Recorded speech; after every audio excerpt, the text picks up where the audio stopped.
players to score less, rebound less, assist less, using information that was not yet public. In some instances, players altered their performance or took themselves out of games to make sure that those bets paid out. One example occurred on March 23rd, 2023 in Charlotte. Terry Rozier, an NBA player now with the Miami Heat, but at the time playing for the Hornets, allegedly let others close to him know that he planned to leave the game early with a supposed injury. Using that information, members of the group placed more than $200,000 in wagers on his under statistics. Rozier exited the game after just 9 minutes, and those bets paid out, generating tens of thousands of dollars in profit. The proceeds were later delivered to his home, where the group... If the FBI uncovered a mafia-backed illegal gambling ring, why they showing us pictures of Chauncey Billups and Scary Terry? Literally, where are the mafia people? You want me to believe that Chauncey Billups masterminded an x-ray table and marked cards and contact lenses and all of that? Where are the real people who was responsible for this? You say it was some other people who set that up, and you showing me pictures of Chauncey Billups. Listen, I was born in the morning, not this morning. Chauncey Billups did not mastermind this. Now, take part in it, I'm not sure, allegedly. But where are the people who organized it and set it up? I haven't seen one picture of nobody. All I'm seeing is Scary Terry and Chauncey Billups over and over and over again on my timeline. Put the real people up since you figured it out. Also, SNAP benefits are about to expire. Why are we using government funds on some NBA probe? Who cares? If they doing stuff that's illegal, it's up to the NBA to figure that out and be responsible and be liable.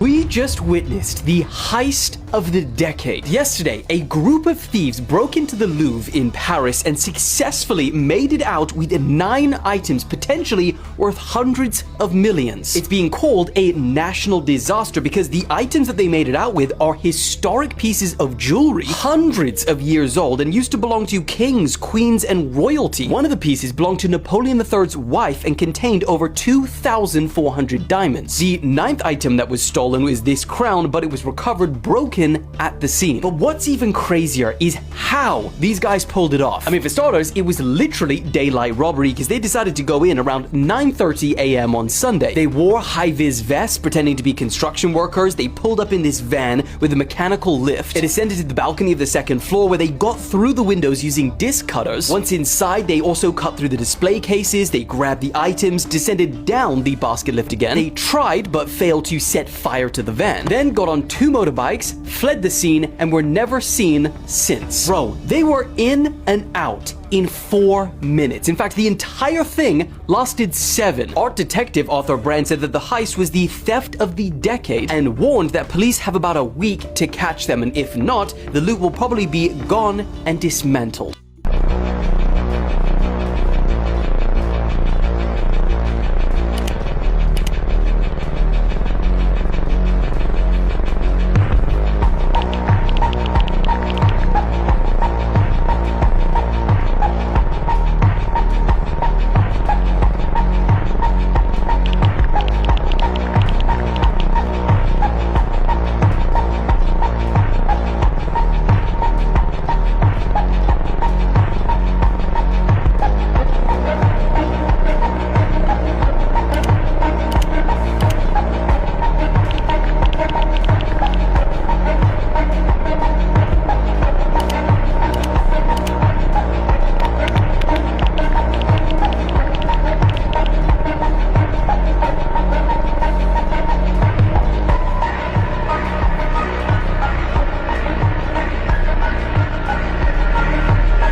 Merde. Ok, merci.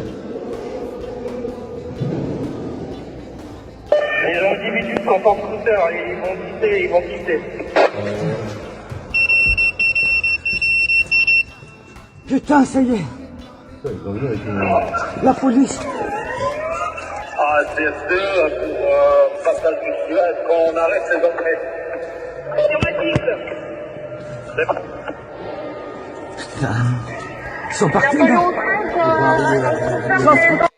Now, you guys think these are just like paper prices, right? They're really not. These are electronic, and I'm going to show you that at 5 a.m. every day, which is going to hit pretty soon, any second, they're going to all flicker and they're going to all change. So these prices are not guaranteed the next day. And here we go. You see the flashing starting? I wanted to show you guys how this happens. It's like magic.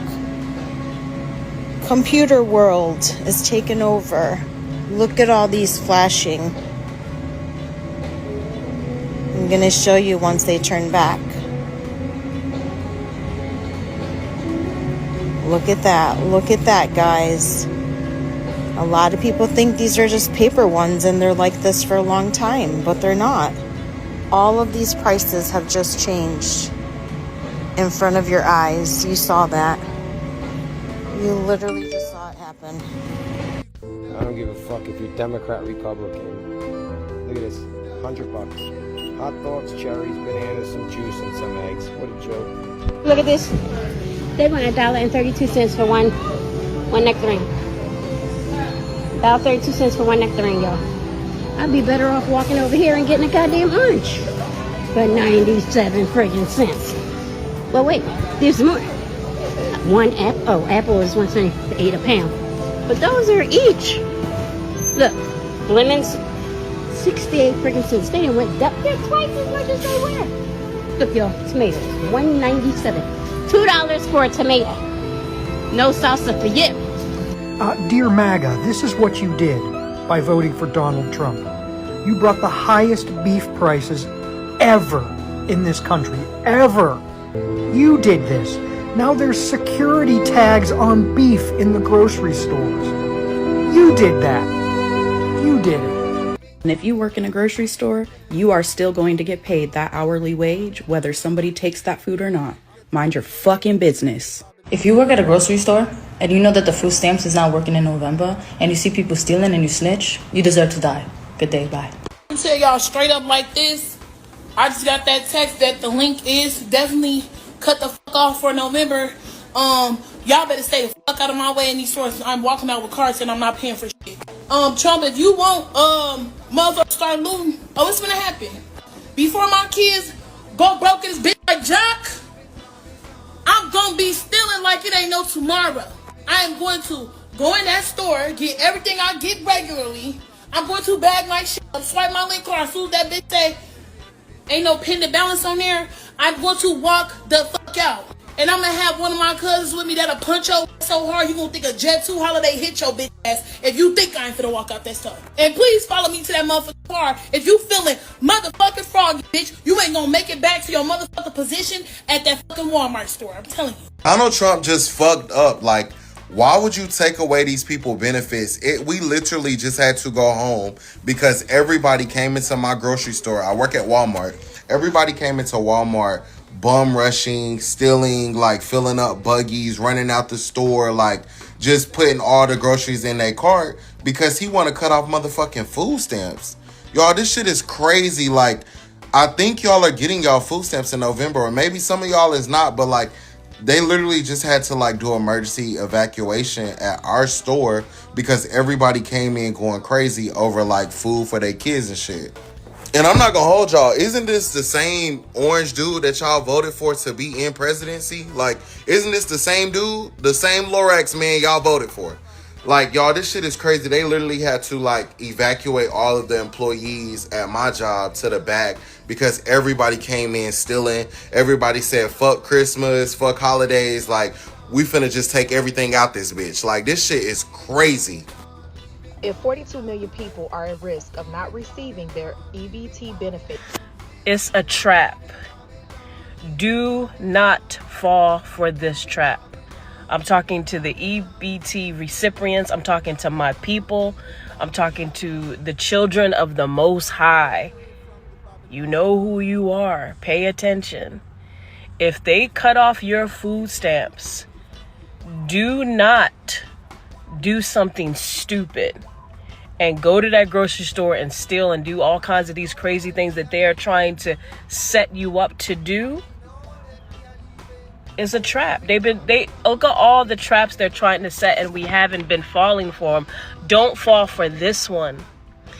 If your God, the God that you serve, the God of Israel, the Most High God, if he could move 1 million people through a desert once before and feed them from the rocks to give them water and give them manna from heaven, he can do it again.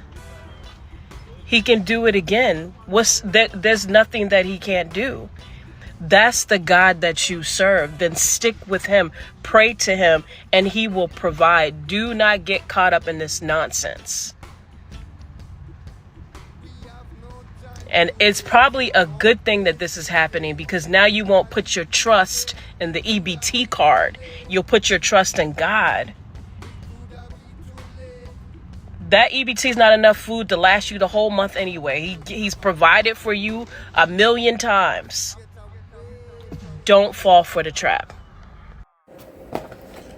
Islam, shalom, hola, aloha, bonjour, osio, assalamu alaikum, konnichiwa. This is your brother Zach Bay, Indigenous American Moor, coming to you live in full effect. Like, share, subscribe to my channel, hit the notification bell down below so you can be notified whenever I'm dropping some new content on my channel. Leave a comment, interact with me. Thank you. I really do appreciate your viewership. Let's jump into another one. All right, back at it again. Strange events, current events. It's been some stuff going on the last week or so. Pretty interesting, especially the last couple of days. This whole break in this gambling ring is going on with these NBA players. If you know anything about Gilbert Arenas, what happened to him a while ago, and his statements on he's not going back, so maybe he was the mole. It seems pretty sophisticated with this gambling ring, but why are they only showing the famous NBA players? They're not showing any of these mafia people who is connected to any of the people doing these DraftKings and sports bettings, right? All these apps that's been popping up lately. Come on, it's all been dirty. It's all been handled by the mafia for a good long while now. They've only transitioned from the criminal enterprises into organized corporations. So still doing the same criminal operations, just organized corporately, honestly. That's the way of the world. You can almost get away with anything if you incorporate yourselves. People like the Hells Angels, they're incorporated. Hey, I wouldn't be surprised if the KKK was incorporated, but like I said, these mafia syndicates, let's believe these Italian mobsters, Goodfellas, all them, they didn't disappear, man. They're just wearing suits and they're just doing things corporately. They're still doing the same exact stuff, so the reason that they're not showing any of those people, they got those ties, they're connected, but they're only showing the players. They're showing the NBA players. They want to put somebody whose face looks like ours to it, always. But that's not the only thing. It seems to be a whole lot of theft going on besides just the gambling, because that's theft. Insider trading, gambling, having that information, cheating people out of their money. But the Louvre over in France, that museum was robbed earlier this week. They said it was the greatest heist in the 21st century on some Lupin the Third type stuff. A lot of people are praising Artisan Lupin, if you know about that story, but it's a nice little show that's come out in the recent years. Lupin, Gentleman Burglar. So, if you know. I actually find that show rather entertaining. There's a good brother who's actually the lead, and he's Lupin. So, if you've seen that show recently, they're saying it's straight out of that type of energy, right? Like crown jewels going missing, Napoleon's wife's jewels going missing. Come on, precious pieces, historical pieces just going missing. It's very, very odd because historically speaking, whenever there's a large conflict on the horizon. Precious artifacts and relics have been looted or stolen from museums, you know. And if you connect the historical dots, whenever there's a potential of a large conflict, maybe a hint of World War III, you know, museums start getting emptied out. You know, it's not uncommon. Also, the EBT here in the States, all right, now that's theft in itself. A lot of people are complaining, saying that taxes are still getting removed from checks, still getting removed from paychecks. People are still complaining about the government is still taking their cut, but yet people are not getting those EBT cards. Food insecurities are at an all-time high. I spoke about this before. This isn't an episode of Food Wars, but hey, this is some current events that's going on right now. People are saying that they're going to rush up in grocery stores and just take what they need. When it comes to people feeding their family, like, stuff can get very, very hectic, very, very desperate, you know, quickly. Yeah, it's a lot of people kind of, I would say, snitching on themselves. They're just going online ranting, saying that they're going to go in and they're just going to walk out if their EBT, if their food stamp, SNAP benefits do not work. So, the video earlier that I showed earlier about the one brother saying that they closed down his Walmart location because so many people just went up in there and was like ransacking the place, snatch and grab. You know, desperate times, honestly. That could be something that gets to become more commonplace as we get closer to, you know, the feast season, you know, the holiday seasons. Food insecurities, food banks, food pantries are seeing all-time high stress, especially when it comes to federal workers who are not getting paid during this government shutdown, because the government shutdown is still going on as we speak, and there's no signs of them coming to a resolution on the funds, you know, to fund the next fiscal year. So it's a lot going on, you know. It's like attention is being pulled here, and especially with the armed conflicts, international conflicts, when it comes to a potential invasion of Venezuela, attacking ships in international waters that the U.S. Army is doing currently, or the U.S. military is doing, I would say. But it's a whole lot going on, honestly, you know. What is on the horizon for the country, for the world, you know, when it comes to geopolitical conflicts and these resolutions, ceasefires. It's really a lot going on, you know. So who knows if it was an inside job that happened over there in France when it comes to the Louvre. Who knows how long these food insecurities are going to go on, whether it's going to just be through the month of November or it's going to carry on through December into the new year. And then, you know, with this scandal, as far as this gambling, you know, I'm sure more information is gonna come out. And I'm very, very interested to see who are some of these other bigger players, because some of the gambling stuff that they found, X-ray lenses or marked cars and hidden cameras and stuff like that, very, very sophisticated operation. So clearly it's somebody who has some expertise in this field. But let me know how I'm doing down below. Hopefully you enjoyed those videos at the beginning. This is your brother Zach Bay, Indigenous American Moor. Like, share, subscribe to my channel. Peace.